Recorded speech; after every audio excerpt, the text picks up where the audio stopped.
विश्व के सभी मेरे साथियों को राजरत्न अम्बेडकर की ओर से जय भीम नमो बुद्धाय।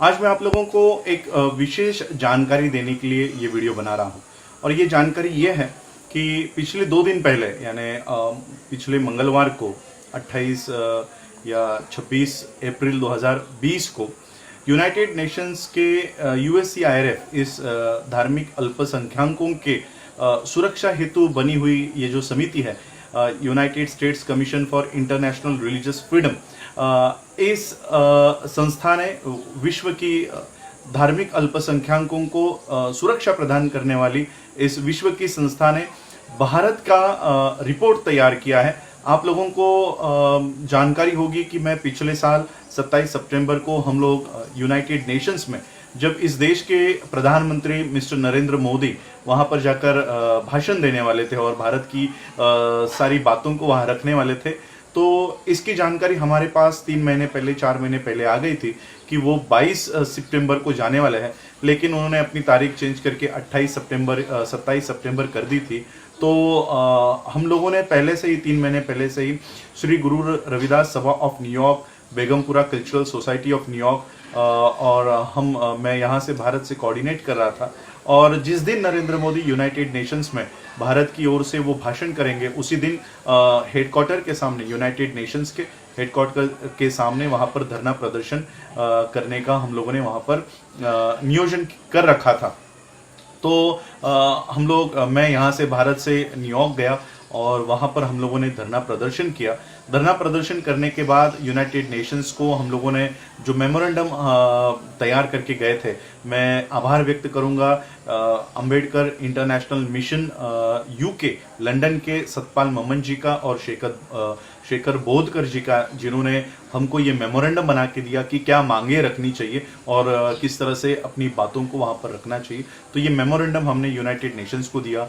वो यूनाइटेड नेशंस के अंदर गया, प्लेटफॉर्म पे गया, उनके टेबल पे ये मेमोरेंडम गया और वहीं से मैंने जो आंदोलनकारी हम लोगों ने इकट्ठा किए थे, Shri Guru Ravidas Sabha of New York, Begampura cultural society, दूर दूर से यहाँ से लोग इस आंदोलन में शामिल हुए थे।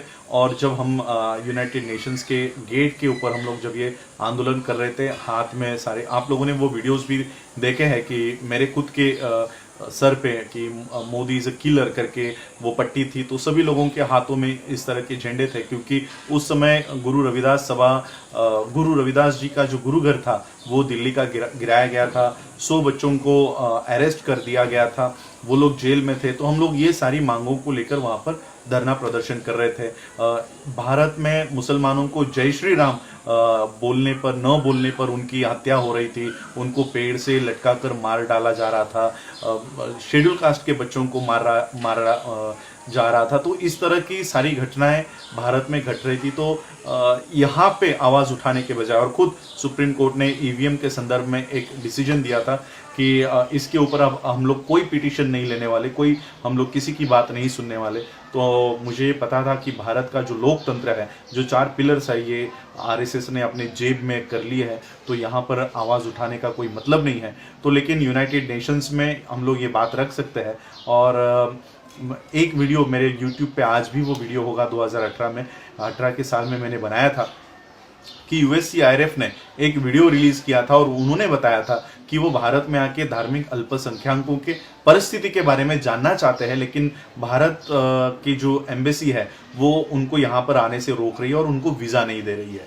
तो ये बात उन्होंने एक बताई थी अपने वीडियो में कि अगर भारत की ओर से कोई लोग वहाँ पर आते हैं, उनके हेडक्वार्टर में आते हैं, तो वो उनका स्वागत करेंगे। और भारत में वो जानना चाहते हैं कि धार्मिक अल्पसंख्याकों के ऊपर किस तरह से अन्याय किया जा रहा है, अत्याचार किया जा रहा है।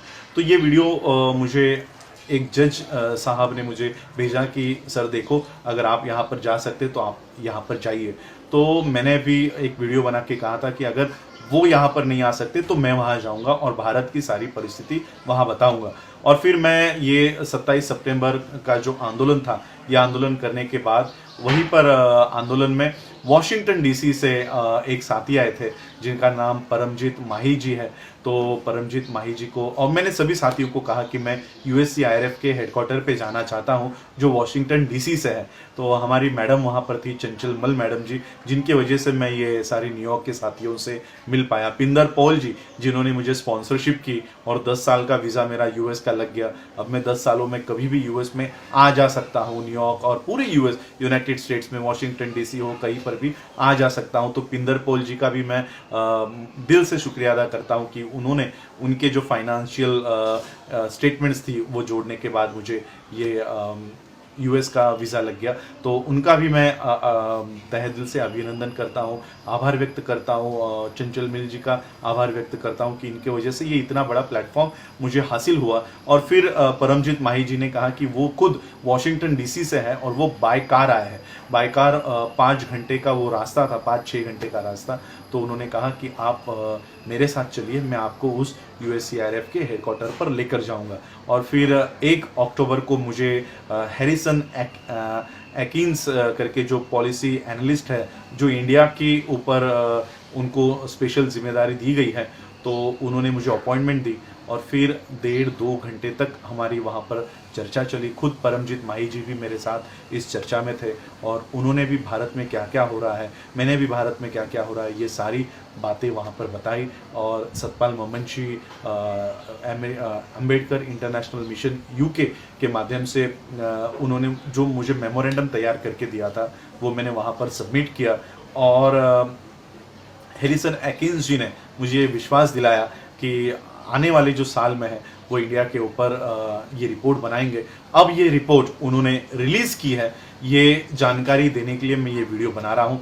भारत के सभी मीडिया ने इस रिपोर्ट का बहिष्कार किया है, बॉयकॉट किया है। कोई भी मीडिया ये रिपोर्ट नहीं बताना चाह रहा कि इस रिपोर्ट में क्या लिखा है, और इसलिए ये रिपोर्ट, ये वीडियो बनाकर मैं आप लोगों को बताना चाह रहा हूँ कि ये रिपोर्ट में क्या लिखा हुआ है। सबसे पहले तो ये जानकारी देना चाहता हूँ कि USCIRF, United states commission for international religious freedom ने ये कबूल किया कि भारत में धार्मिक अल्पसंख्यकों का उत्पीड़न हो रहा है, उनकी हत्याएं हो रही है। जय श्री राम न बोलने पर उन मुसलमानों को मारा जा रहा है, शेड्यूल कास्ट के बच्चों को मारा जा रहा है। ये उन्होंने कबूल किया। और कुछ चर्चेस के ऊपर, क्रिश्चियनों के ऊपर भी हमले हो रहे हैं। तो ये उन्होंने रिपोर्ट में कबूल किया कि हाँ, कि भारत में इस तरह का माहौल बनाया हुआ है। और भारत को countries for particular concern, CPC, यानी विशेष ध्यान देने योग्य देश के सूची में यूएससीआईआरएफ ने भारत का समावेश किया है। अब इसके बाद भारत में किसी भी तरह का हेट स्पीच होता है, धार्मिक उत्पीड़न होता है, किसी भी अल्पसंख्यक, चाहे वो मुस्लिम हो, चाहे वो बुद्धिस्ट हो, या चाहे क्रिश्चियन हो, किसी भी धार्मिक अल्पसंख्यकों के ऊपर अगर कोई भी अन्याय होता है, कोई भी अत्याचार होता है, किसी सिख को भी अगर कोई अन्याय अत्याचार होता है, तो यूएससीआईआरएफ उसमें डायरेक्टली इंटरफेयर करेगी। और इस तरह का पहला ये कदम उन्होंने उठाया कि भारत को उन्होंने CPC के लिस्ट में समाविष्ट किया है, कंट्री ऑफ पर्टिकुलर कंसर्न के यादी में, सूची में भारत का समावेश यूएससीआईआरएफ ने किया है। दूसरी बड़ी बात, जितने भी ऑफिशियल्स मोदी सरकार के हैं, जितने भी जो ऑफिसर्स और मंत्री है मोदी सरकार में, उन सभी लोगों को यूएस का वीजा ये उनको बैन किया गया है। किसी को भी यूएस का वीजा नहीं मिलने वाला। और खुद अभी मोदी भी, जो ट्रम्प के इतने अच्छे क्लोज फ्रेंड बताए जाते हैं, तो खुद अब आने वाले समय में मोदी और अमित शाह के ऊपर भी इस तरह का बैन, इस तरह का जो सैंक्शन है, ये लाने का काम यूएससीआईआरएफ ने, ये सेकेंड पॉइंट मैं बता रहा हूं कि यूएससीआईआरएफ ने ये कदम उठाया है कि भारत मोदी सरकार के सभी ऑफिशियल्स को, किसी को भी वीजा यूएस का नहीं मिलेगा। और तीसरा कदम उन्होंने उठाया है कि जो फंड वो लाया करते थे, मोदी यहाँ पर लाया करते थे, जो बीजेपी और आरएसएस को फंड देने का काम कर रहे थे, जो डाइवर्ट करके वहाँ पर वो सारा फंड देने का काम कर रहे थे, तो यूनाइटेड नेशंस ने, यूएस ने ये इस फंड को रोक दिया है। अब वो बीजेपी को, मोदी को किसी भी तरह की आर्थिक सहायता नहीं करेगी। इस तरह के 3 ये बड़े फैसले यूएससीआईआरएफ ने लिए हैं। और पूरा ये जो रिपोर्ट है आप यूएससीआईआरएफ के वेबसाइट से पढ़ सकते हो। डिटेल में ये रिपोर्ट लिखा गया है, क्योंकि गोदी मीडिया कभी भी इन सारी बातों को बताने का काम नहीं करेगी। तो ये बात आप लोग बताइए। और मैं मुस्लिम्स से ज़्यादा रिक्वेस्ट करना चाहूँगा, क्योंकि ये तो मेरी पहली स्टेप थी यूएससीआईआरएफ को जाने की। मेरी सेकेंड स्टेप इस साल के फरवरी से मैं यूनाइटेड नेशंस के ह्यूमन राइट्स कमीशंस के हेडक्वार्टर नेदरलैंड में वहाँ पर मैं जाने वाला था, और मेरा उस तरह का वीज़ा भी मेरा आ गया था। मेरी सारी जो कानूनी इमिग्रेशंस का जो सब है वो सारा पूरा हो गया था। मुझे स्पॉन्सरशिप भेज दी थी, मेरा सारा टिकट्स का भी सारा बंदोबस्त हो चुका था। लेकिन कोविड की वजह से, कोरोना की वजह से ये सारा मामला ठप हो गया। लेकिन मुस्लिम्स में से एमजे अकबर नाम के बीजेपी के जो सदस्य होंगे वो नेदरलैंड में पहुंचे। यूनाइटेड नेशंस की जो ह्यूमन राइट्स कमीशन की एक शाखा है जो पूरे विश्व में मानव अधिकारों के उल्लंघन के ऊपर कानूनी कार्रवाई करती है, ये वहां पर जाके उन्होंने कहा कि भारत के किसी भी मुसलमानों के ऊपर कोई भी तरह का अन्याय और अत्याचार नहीं होता है। इस तरह का बयान एमजे अकबर ने वहां पर दिया है। तो मैं भारत के मुस्लिम से भी विनती करना चाहूँगा कि अपने हक और अधिकार के लिए भी आवाज़ उठाए, और अगर इस तरह के लोग वहाँ पर जाके बयान दे रहे हैं तो उनका खंडन करें, और वहाँ पर बताएं, यूएससीआईआरएफ को बताएं, human rights commission, United Nations की जो अंतर्राष्ट्रीय इंटरनेशनल ह्यूमन राइट्स कमीशन की जो शाखा है नेदरलैंड में, जो जिनका हेडक्वार्टर है, उनको बताएं कि किस तरह से भारत के मुसलमानों को उत्पीड़ित किया जा रहा है। उनको जय श्री राम न बोलने पर उनको मारा जा रहा है। अब हम लोग जामिया मिलिया के बारे में देख रहे हैं, जेएनयू के बच्चों के बारे में देख रहे हैं, किस तरह से दिल्ली पुलिस एट्रोसिटीज कर रही है। तो ये सारा भी उन्होंने अपने रिपोर्ट में लिया हुआ है, और आने वाले समय में दिल्ली पुलिस हो, उत्तर प्रदेश पुलिस हो, योगी हो, मोदी हो या अमित शाह हो, इनके ऊपर आने वाले समय में कानूनी कार्रवाई यूनाइटेड नेशंस के माध्यम से की जाएगी, यूएससीआईआरएफ के माध्यम से की जाएगी। खुद यूएससीआईआरएफ ने ट्रम्प के ऊपर भी वहां पर टिप्पणी की है कि ट्रम्प का कर्तव्य था कि वहां के जब वो इंडिया के विजिट के लिए आए थे तो यहाँ के धार्मिक अल्पसंख्यकों के उत्पीड़न के बारे में कहे, लेकिन ट्रम्प ने ये बात नहीं की, तो वहां पर जाके उनको उसका सामना करना पड़ा। तो ये सारी बातें यूएससीआईआरएफ ने अपनी रिपोर्ट में लिखी है। ये यूएससीआईआरएफ के वेबसाइट से आप लोग डाउनलोड करके पढ़ सकते हो। तो यही जानकारी देने के लिए मैं आज ये वीडियो बनाकर आप लोगों को ये बात बताने आया था कि 1-2 साल पहले मैंने इसी तरह से एक वीडियो बना के कहा था कि अगर यूएससीआईआरएफ के लोगों को यहाँ पर आने से रोका जाता है तो हम वहाँ पर जाएंगे और सभी तरह की जो उत्पीड़न की घटना हो रही है भारत में उसका जवाब हम लोग वहाँ पर देंगे।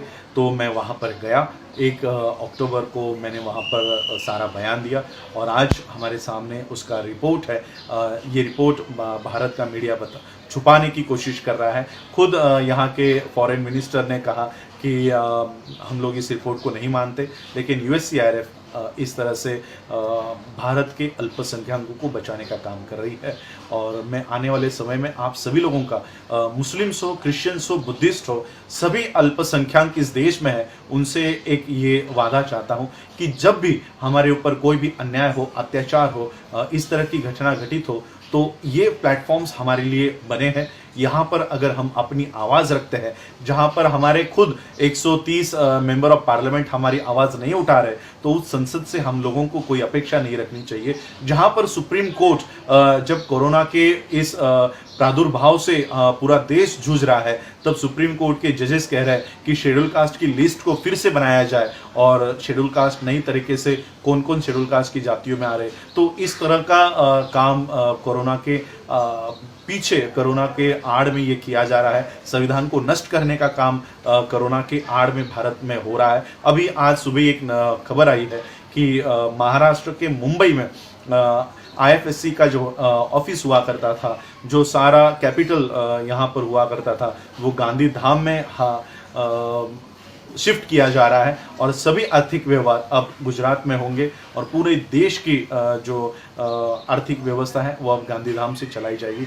तो पूरा देश ये किस तरह से ख़त्म करने का काम बीजेपी और ये लोग कर रहे हैं तो हम लोग देख रहे हैं। तो ऐसे हालातों में एक तरफ सुप्रीम कोर्ट से भी हम लोगों को न्याय नहीं मिल रहा, संसद हमारी बात नहीं कर रही, राष्ट्रपति धक्के खा रहे हैं, तो हम लोगों को एक प्लेटफॉर्म हमारे पास है, वो है अंतर्राष्ट्रीय मानवाधिकारों का ये प्लेटफॉर्म और USCIRF जो धार्मिक अल्पसंख्यकों के उत्पीड़न के खिलाफ काम करता है। ये प्लेटफॉर्म पे हमको हमारी आवाज़ वहाँ पर बुलंद करनी है और इसी आंदोलन में आप लोग साथ देंगे, ये आशा और विश्वास मैं आप लोगों के ऊपर रखता हूँ। आप लोगों ने मुझे सुना, आप सभी लोगों का आभार और विशेष आभार श्री गुरु रविदास सभा ऑफ न्यूयॉर्क, क्योंकि न्यूयॉर्क में भी बहुत कोरोना के केसेस बढ़ रहे हैं और खुद मेरे साथी भी इससे जूझ रहे हैं। तो मैं सभी लोगों की पूरे विश्व के लोगों की कामना करता हूं कि जल्दी से जल्दी ये कोरोना से ये पूरा विश्व बाहर निकले